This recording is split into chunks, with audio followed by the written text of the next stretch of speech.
Kadar bitmezse tushadi qarang, omadsizmas, ketgan. Ya'ni, Pivochda! Yeb!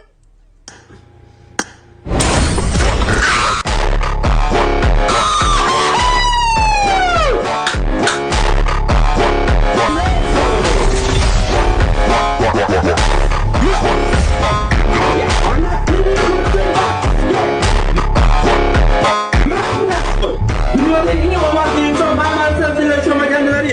Mana bugun Bahrom Ason bo'lishiga, o'z oldiga birinchilardan bo'lib, milliy kasbni tushirdi. Hali hech kim qila olmagan jigarlar. Hali unaqa qilib olmagan. O'tdagi ummat suvda cho'kmas deb qo'yib, oldiga mana jigarlar sizlar uchun.